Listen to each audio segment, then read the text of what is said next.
Welcome dear rockers, कैसे हो आप सभी। तो आज हम लेकर आ चुके हैं आपके लिए इसी साल रिलीज हुई एक बहुत ही डिफरेंट मलयालम मूवी जिसका नाम है ये आपके सामने। एक गांव जहां लोगों की कई आस्थाएं हैं, पूजा, कर्मकांड में विश्वास वगैरह है। उस गांव में एक तांत्रिक है जिसके 2 बेटे हैं। ऐसे में शहर से एक लड़की गांव में वेकेशन के लिए आती है और यहाँ वो एक शॉकिंग बात को नोटिस करती है। दोस्तों, वो शॉकिंग बात, आइए जानते हैं कहानी। बड़ी इंटरेस्टिंग है, पहले बता दूं आपको। तो कहानी की शुरुआत में गाँव को दिखाते हैं जहाँ पे कई तरह के कर्मकांड किए जाते हैं। यहाँ 2 तांत्रिक हैं, एक का नाम है नम्बूद्री और दूसरे का अवराचन। गांव के लोग ज्यादातर नम्बूद्री की ही सुनते हैं, जो कि अवराचन को बिल्कुल अच्छा नहीं लगता। मतलब कंपटीशन है दोनों में। उसे नम्बूद्री से थोड़ी जलन भी होती है। नम्बूद्री का काम है गांव के लोगों को भविष्यवाणी बताना, मंदिर की पूजा वगैरह के लिए मुहूर्त बताना, अगर किसी को बीमारी हो तो उनको दवा बना कर देना वगैरह वगैरह। गाँव वाले भगवान की मूर्ति को मंदिर में रखने के लिए शुभ मुहूर्त पूछते हैं और नम्बूद्री उनको मुहूर्त बताता है। नम्बूद्री की वाइफ, जिसका नाम सरला है, वो प्रेग्नेंट भी है और नम्बूद्री अपनी ज्योतिष विद्या के बल पर सीपियों की मदद से देख रहा होता है कि उसकी संतान का भविष्य कैसा होगा। दूसरी ओर सरला की डिलीवरी में मदद कर रही होती है एक दाई जिसका नाम है नानी। दोस्तों, कुछ दिन के बाद बच्चा भी पैदा हो जाता है, लेकिन एक नहीं, एक के बाद एक दोनों लड़के पैदा होते हैं।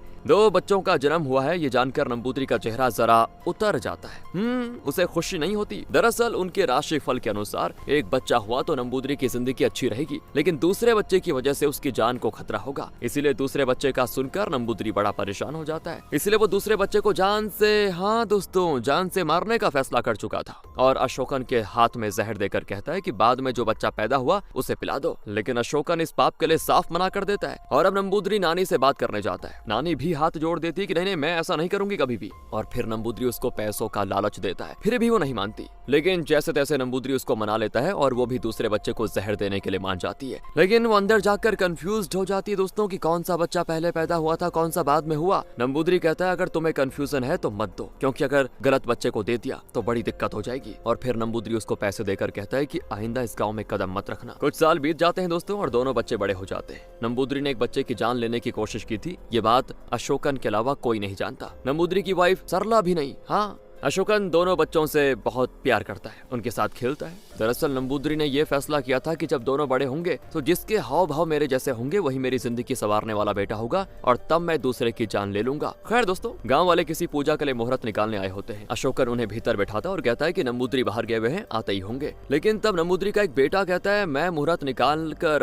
आपको दे देता हूँ, मुझे भी आता है। इस लड़के का नाम है दोस्तों यादव। वो सीपियों की मदद से उनको बताता है कि आप जिस दिन में पूजा करना चाहते हैं वो दिन शुभ नहीं है, लेकिन उसे बच्चा समझकर कोई उसकी बात को सीरियसली लेता ही नहीं। इतने में आ जाता है नम्बूद्री और उसने भी यादव की बातें सुन ली थी। वो खुद भी एक बार सीपियों को अरेंज करके देखता है और वही जवाब आता है जो यादव ने बताया था कि वो दिन शुभ नहीं है। अब ये देखकर नम्बूद्री और गांव वाले दोनों बिल्कुल हैरान हो जाते हैं। नम्बूद्री कहता है कि उस दिन को छोड़कर आप किसी और दिन मंदिर में पूजा रख लीजिए, सब बढ़िया होगा, पर फैसला करने से पहले एक बार मुझसे पूछ लीजिएगा। तो गाँव वाले चले जाते हैं इस पर। अब नम्बूद्री को पूरा यकीन हो जाता है कि यादव ही उसका पहला बेटा है जो कि उसकी जिंदगी संवारने वाला है। इसीलिए वो यादव पर प्यार बरसाने लग जाता है बहुत ज्यादा और अपने दूसरे बेटे को पूछता तक नहीं, एकदम अकेला पड़ जाता है दूसरा बेटा बेचारा। उस बेटे का नाम होता है उन्नी। नम्बूद्री का ये भेदभाव देखकर अशोकन को बड़ा दुख होता है कि यार कैसे आदमी है ये, अपने बच्चों के साथ कोई इस तरह भेदभाव करता है क्या। तो ऐसे ही बातों बातों में कई साल बीत जाते हैं और दोनों बेटा बड़े हो चुके थे, युवा हो चुके थे। नम्बूद्री यादव को ही अपनी ज्योतिष विद्या का वारिस मानता है और उसी को अपनी जगह देना चाहता है। मंदिर की पूजा की शुरुआत भी वो यादव के हाथों से ही करवाता है। यादव भी मंदिर के हाथी को फल वगैरह खिलाने की कोशिश करता है, लेकिन हाथी उसके हाथ से फल लेता ही नहीं। और ये जानकर घर के अंदर बैठा उन्नी बाहर आता है दोस्तों और हाथी से कहता है कि इतनी जिद अच्छी नहीं होती हाथी महाराज, खा लो।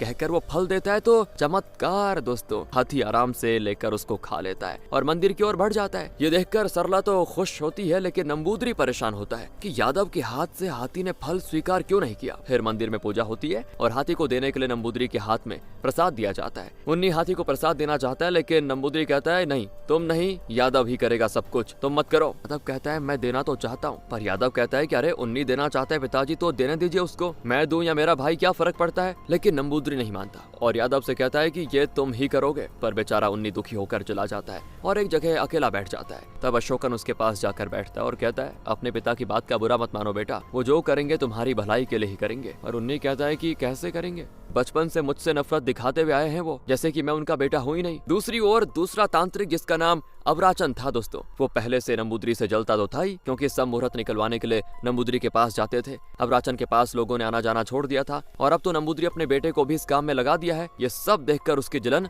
4 गुना हो जाती है। दूसरी ओर रानी नाम की एक औरत को दिखाते हैं जो गाँव में खिलौने वगैरह बेचती है। गाँव के आदमी उसको छेड़ने का मौका नहीं छोड़ते। हाँ, खासकर ये नंबूदरी का ड्राइवर मदन बहुत तेज है। अगले सीन में उन्नी को दिखाते हैं जो कि शहर जाकर नौकरी करना चाहता है। उसे एक इंटरव्यू के लिए बुलाया भी जाता है। वो इंटरव्यू के लिए निकल भी जाता है तो सरला कहती, बेटा पिताजी से एक बार कहकर जाओ। वो भी नंबूदरी को बताता है तो नंबूदरी कहता है कि तुम्हें कहीं जाने की जरूरत नहीं है, यहीं रहोगे तुम। उन्नी को बड़ा गुस्सा आता है यार, लेकिन वो बिना कुछ कहे घर में बैठ जाता है। हाँ, बिना कुछ कहे। इस बात को यादव नोटिस करता है और उन्नी से कहता है कि भाई नाराज मत हो यार, वो हमारे पिता हैं, हमारा भला चाहते हैं, जो कह रहे हैं उसे मानकर चलना ही हमारे लिए बेहतर होगा। दूसरी ओर सोफिया नाम की एक लड़की को दिखाते हैं जो कि अपने पिता स्टीफन के साथ गांव आती है। दरअसल स्टीफन इसी गांव में रहता था दोस्तों, लेकिन कई साल पहले जब सोफिया बहुत छोटी थी तो स्टीफन की वाइफ चल बसी। उसके बाद वो अपनी बेटी को लेकर शहर चला गया था और कई साल के बाद उसको लेकर यहाँ पे आया हुआ है। सोफिया को फोटोग्राफी में बहुत ही इंटरेस्ट है और वो गाँव के बारे में जानना और फोटोज शूट करना बहुत ही उसको अच्छा लगता है। दूसरी ओर यादव बोट में जाने वाला होता है, लेकिन तभी अवराचन और उसकी बेटी आ जाते हैं। यादव कहता है आप भी आ जाइए,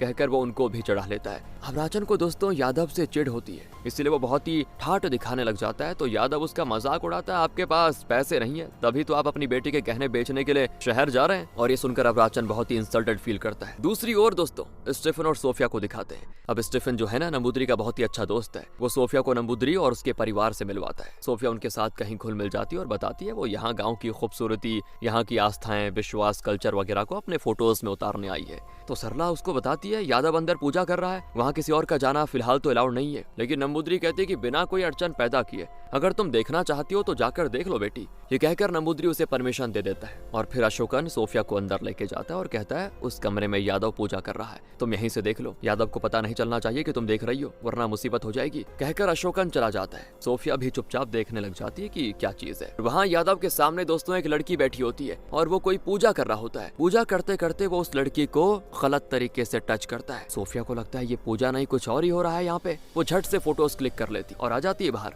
जैसे कि उसने कुछ देखा ही नहीं। फिर वो सबसे अपना बढ़िया सा विदा लेकर अपने पिता के साथ चली जाती है। इस गांव में ना दोस्तों पहाड़ के ऊपर एक मंदिर है जिसकी पूजा बड़ी धूमधाम से की जाती है और उस पूजा में सबसे अहम होता है गांव का ये नंबूदरी। नंबूदरी की जगह उसका बेटा यादव रथ पर बैठकर मंदिर की ओर निकलता है और गांव वाले भी रास्ते भर दिया जलाकर उसे मंदिर के लिए विदा करते हैं। स्टीफन भी अपनी तरफ से कैंडल्स जलाकर यादव को विदा करता है। और यहाँ पहाड़ के पास सिर्फ 2 लोग जाते हैं, एक तो यादव और दूसरा उसका ड्राइवर मदन। और मदन यादव के साथ रथ पर नहीं बैठता बल्कि साइकिल में जाता है। यादव के पहाड़ चढ़ने से पहले ही दोस्तों मदन वहाँ पे जगह जगह कपूर जलाकर चला जाता है। अब सबके जाने के बाद यादव ऊपर मंदिर में जाकर दिए जलाता है और पूजा करता है अपना बढ़िया। लगता है दोस्तों महीने में एक बार इस तरह की पूजा होती है यहाँ पे। सीधे यहाँ से सोफिया को दिखाते हैं जो एक्सरसाइज कर रही होती है। कोई आवाज आती है उसको तो वो खिड़की से झांकती है तो वहाँ पे कुछ लोग एक बैल को कंट्रोल करने की कोशिश कर रहे होते हैं लेकिन कोई उसके पास जाता भी नहीं और तब उन्नी आकर उस बैल को कंट्रोल कर लेता है। अब उसकी वीरता देखकर सोफिया बड़ी इंप्रेस हो जाती है दोस्तों। वो अपनी आंटी बीना से उन्नी के बारे में पूछकर कुछ जानकारी हासिल कर लेती है। फिर दोनों मिलकर गांव घूमती हैं। सोफिया रानी से कोई आइटम खरीदकर उसका दाम उसको दे देती है और फिर वहाँ पे मदन आता है। तो सोफिया कहती है देखिए मैं और मेरी आंटी गाँव में घूमना चाहती है, खासकर पहाड़ के उस मंदिर को देखना चाहती है,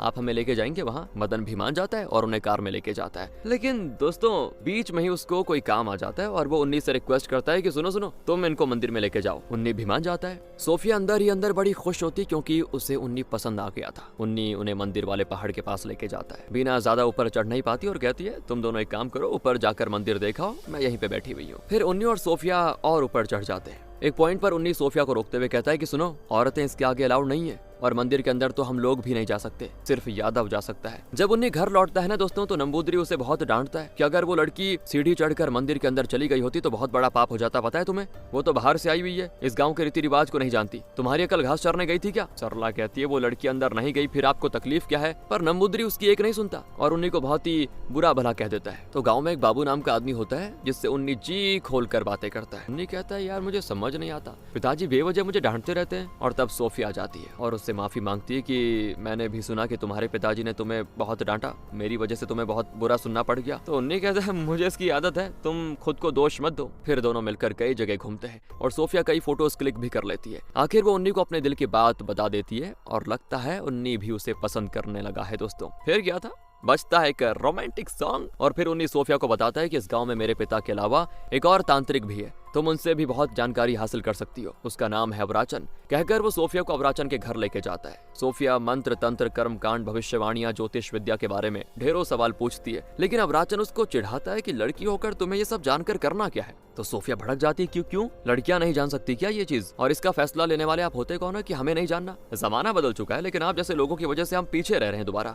इस तरह अपना गुस्सा निकाल कर वो चली जाती है और अबराचन का चेहरा तो एकदम सिकोड़ सा जाता है जैसे पत्थर मार दिया हो किसी ने। सोफिया ने उन्नी से यहाँ की आस्था, कल्चर, यहाँ मंदिर में होने वाली पूजा, कर्मकांड, इन सब के बारे में बुक्स मांगी थी। तो अशोकन के साथ मिलकर उन्नी अपने पिता का बुक शेल्फ टटोल रहा होता है और उन्नी पर चिल्लाता है कि तेरी हिम्मत कैसे भी रही यहाँ कदम रखने की, यहाँ सिर्फ यादव आ सकता है, निकलो यहाँ से। ये सारी बातें सुनकर सरला भी बहुत दुखी होती है और अपने बेटे को मनाती है कि पिताजी तो बेटा ऐसे ही है ना, कुछ भी कह देते हैं, बुरा मत मानो। लेकिन तब गाँव में एंट्री होती है दोस्तों नानी की, जिसने कई साल पहले सरला की डिलीवरी की थी और जिसके हाथों नंबूदरी अपने दूसरे बेटे को जहर देकर मार डालना चाहता था।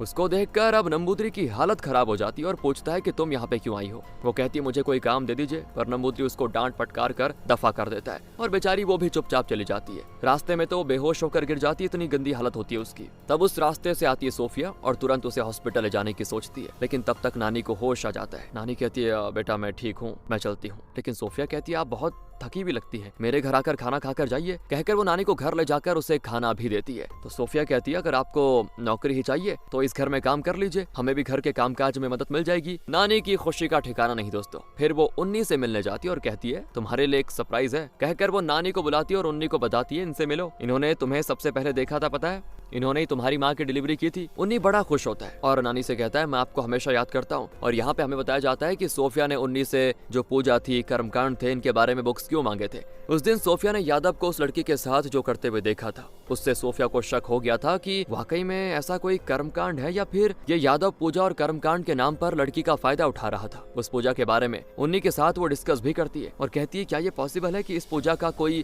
गलत इस्तेमाल करे। उन्नी कहता है हाँ, इस पूजा का मिसयूज करने के भी चांसेस हैं। तो सोफिया पूछती है इस गांव में ये पूजा सिर्फ तुम्हारा भाई करता है, तो क्या ये भी पॉसिबल है कि वो इस कर्मकांड का गलत इस्तेमाल कर रहा हो। उन्नी को गुस्सा आ जाता है दोस्तों अपने भाई के प्रति ये बातें सुनकर और वो कहता है नहीं मेरा भाई ऐसा नहीं कर सकता। अब उसका गुस्सा देखकर सोफिया इस टॉपिक को वहीं छोड़ देती है। अगले महीने की बात है, फिर यादव पहाड़ के मंदिर में वही दिया जलाने अकेले जाता है। सोफिया अब उसका पीछा करती है और देखती है दोस्तों कि यादव दिया जलाकर पूजा वगैरह करके बाहर निकलता है तो एक औरत आती है। वो अपनी पीठ सोफिया की तरफ करके खड़ी होती है तो सोफिया उसका चेहरा नहीं देख पाती। वहाँ पता है क्या, यादव और वो औरत इंटीमेट होते हैं और इस पॉइंट पे सोफिया को पता चल जाता है कि वो औरत रानी है। सोफिया शॉक हो जाती है और यहाँ पे आता है प्यारा सा इंटरवल। अब अगले सीन में नंबूदरी अपने बुक्स को अरेंज कर रहा होता है तो देखता है कि 2-3 बुक्स गायब हैं। वो अशोकन पर चिल्लाता है कि वो बहुत ही जरूरी बुक्स थे, इसलिए मैंने कहा था कि किसी ऐरे गहरे को इस कमरे में मत आने देना। दरअसल वो उन्नी के बारे में कह रहा था दोस्तों। सरला कहती है ये आप क्या कह रहे हैं, वो हमारा बेटा है, कोई ऐरा गहरा नहीं है वो। पर नंबूदरी कहता है कि मेरे लिए तो सिर्फ यादव ही मेरा बेटा है। दरअसल उन बुक्स को उन्नी ने नहीं, यादव ने लिया था,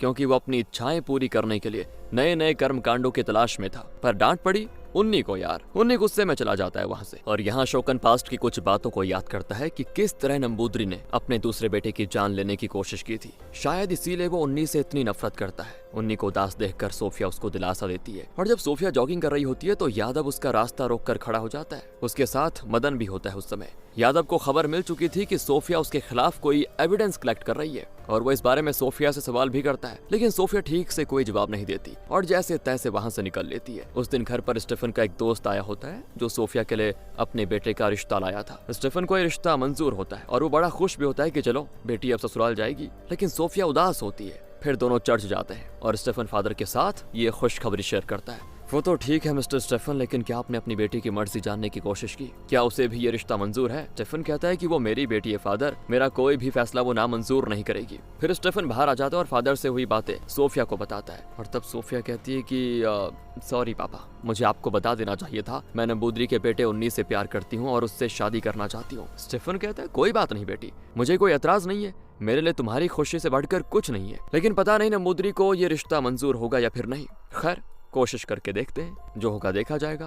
और क्योंकि उन्नी शहर में नौकरी करना चाहता है तो सोफिया स्टीफन से कहकर शहर में उसके लिए एक नौकरी का इंटरव्यू अरेंज करवा देती है। बाबू के घर में दोनों मिलते हैं और उन्नी के शहर जाने की तैयारियां शुरू हो जाती हैं। शहर जाने का दिन भी आ जाता है। उन्नी सोफिया से विदा लेकर जाता है और बाबू भी उसके साथ जाता है। अब दोस्तों सोफिया बाहर बैठकर कुछ पढ़ रही होती है, तब वहाँ पे आता है एक सांप। सोफिया उसको देखकर तुरंत वहाँ से जाने की कोशिश करती है, लेकिन उसका पैर सरक जाता है और बेचारी गिर पड़ती है। सांप उसके पास आने लगता है तो वो जोर से चिल्ला देती है। इतने में नानी आ जाती है और उसे पता चल जाता है कि सोफिया को सांप ने काट लिया है। बाकी लोग भी आ जाते हैं तब तक, और सभी मिलकर सोफिया को नंबूदरी के घर लेके जाते हैं, क्योंकि सांप काटने का इलाज भी नंबूदरी ही करता है। तो नंबूदरी सोफिया को चेक करके कहता है कि हालात बहुत खराब हो चुके हैं, अब इसे बचाया नहीं जा सकता, आप लोग लेके जाइए इसको। लेकिन यादव कुछ औषधियों और कुछ कर्मकांडों के नाम बताता है और कहता है कि इन दोनों से उसे बचाया जा सकता है। लेकिन नंबूदरी कहता है कि वो सब करके भी उस बच्ची के जिंदा बचने के चांसेस बहुत ही कम है। लेकिन यहाँ दोस्तों यादव अपनी ही बातों पर अड़ा रहता है कि मैं कोशिश करूंगा पिताजी, मुझे लगता है कि मैं उसे बचा सकता हूँ।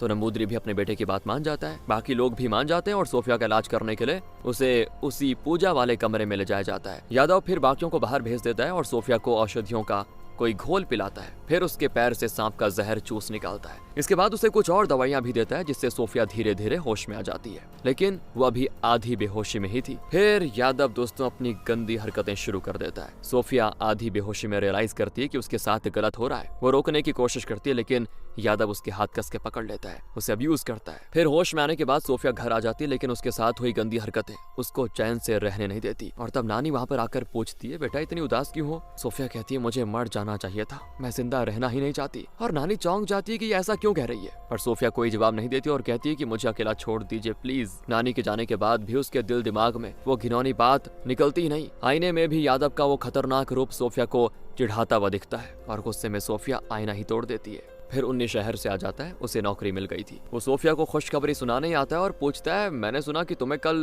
सांप ने काट दिया था, कैसी हो तुम? लेकिन वो ठीक से बात नहीं करती और रोती रहती है, कहती है कि तुम भी मुझे अकेला छोड़ दो, प्लीज चले जाओ यहाँ से। सोफिया को कुछ और सूझता ही नहीं, अपने ऊपर हावी उस गंदी और दर्दनाक हरकत के बारे में सोच सोच कर उसका चैन खो जाता है। उन्नी फिर नानी से पूछता है कि क्या हो गया सोफिया को, वो मुझसे बात क्यों नहीं कर रही? तो नानी कहती, बेटा वो तो मैं भी नहीं जानती, लेकिन फिलहाल तुम चले जाओ। फिर नानी दोबारा से सोफिया से पूछती कि तुम्हारी जो भी परेशानी है बेटा मुझे बताओ, तुम्हारा दिल हल्का हो जाएगा। और तब सोफिया नानी को सच बता देती है। नानी भी चौंक जाती है और कहती है कि बेटा तुम्हारा दर्द मैं समझ सकती हूँ, लेकिन इस गाँव के लोग नंबूदरी को और उसके बेटे को बहुत इज्जत देते हैं, तुम्हारी बातों पे कोई विश्वास नहीं करेगा।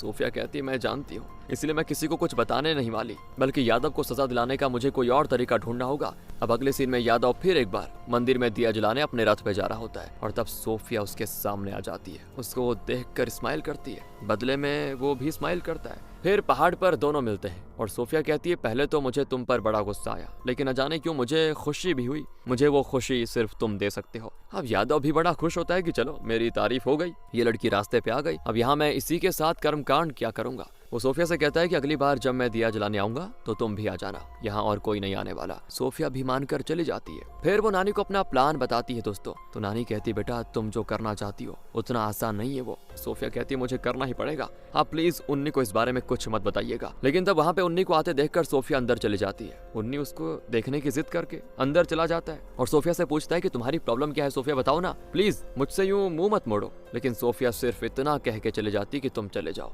और उन्नी बेबस होकर चला ही जाता है। लेकिन दोनों एक दूसरे के साथ बिताए हुए उन वक्तों को याद करके बड़े उदास रहते हैं। फिर सरला आती है। वो सोफिया से कहती है कि उन्नी बड़ा परेशान है बेटी, उसके पिता तो उसको हमेशा ताना मारते ही रहते हैं, सिर्फ तुम ही थी जो उसकी हिम्मत बनाए रखती थी, अब तो तुम भी उससे बात नहीं कर रही हो, तो वो टूट गया है बेचारा, आखिर बात क्या है बेटी, मुझे बताओ ना। लेकिन सोफिया उसे भी कुछ नहीं बताती और कहती कि प्लीज आप भी जाइए, मुझसे कुछ मत पूछिए प्लीज। सरला भी गुस्से में चली जाती है। लेकिन तब नानी सरला को सच बताने की सोचती है और वो उसके घर चली जाती है सच बताने के लिए, बता भी देती है सरला को। सुनकर सरला पूरी तरह हिल जाती है कि उसका बेटा ये कर रहा है। और तो और कई साल पहले नंबूदरी ने जो अपने दूसरे बेटे को जहर देकर मारने की कोशिश करवाई थी, नानी वो भी बता देती है। और अब सरला के सर पर एक नहीं 2 पहाड़ टूट पड़ते हैं। जब नंबूदरी घर आता है ना तो सरला सीधे सीधे पूछ लेती है, सुनिए क्या आपने एक बेटे को जान से मारना चाहा था? पहले तो वो जवाब नहीं देता, लेकिन बाद में कबूल कर लेता है कि हाँ मैंने एक बेटे को जान से मारने की कोशिश की थी। दरअसल नंबूदरी को हमेशा लगा था कि यादव उसका असली वारिस है, उसी को पूजा कर्मकांड ज्योतिष विद्या वगैरह में दिलचस्पी है, इसलिए वही अच्छा बेटा होगा।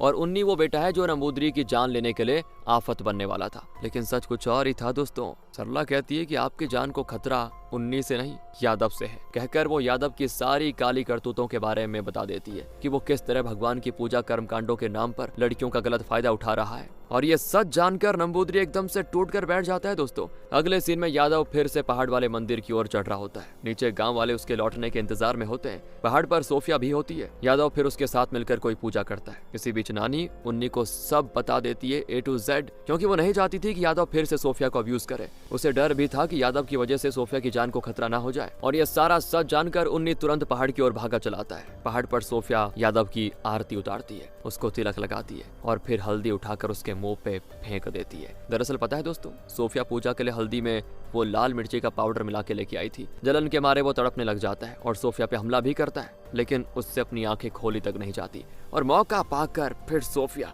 अंधाधुंध पीटती है उसको। यादव ने इस गांव की कई लड़कियों के साथ गलत किया था। अब राचन की बेटी को भी यादव ने कर्मकांड के नाम पर अब्यूज किया था। ये सब बताते हुए सोफिया उसकी धुलाई करती है, उसको पीटते पीटते पहाड़ के एज पे लेके आ जाती है और एक लात मारती है जिससे पहाड़ से सीधे नीचे, और वो गिरता है सीधे वहां जहां गांव वाले पूजा की तैयारी कर रहे थे। सभी शौक, नंबूदरी भी शौक होता है, लेकिन उसे इसके मरने का दुख नहीं होता। इसको ऐसी ही मौत आनी थी, ये सोचकर उसको चैन आता है। और तब उन्नी सोफिया को पुकारते हुए पहाड़ पर चढ़कर आ जाता है और सोफिया भी उसको देखती है। इसी के साथ दोस्तों कहानी यहाँ पे खत्म हो जाती है, यानी कि विलन मर चुका है। बाकी अगर आपको वीडियो अच्छी लगी हो, स्टोरी अच्छी लगी हो, एक्सप्लेनेशन अच्छा लगा हो तो लाइक कीजिएगा, चैनल को सब्सक्राइब ध्यान रखिएगा अपना। And finally thanks for watching.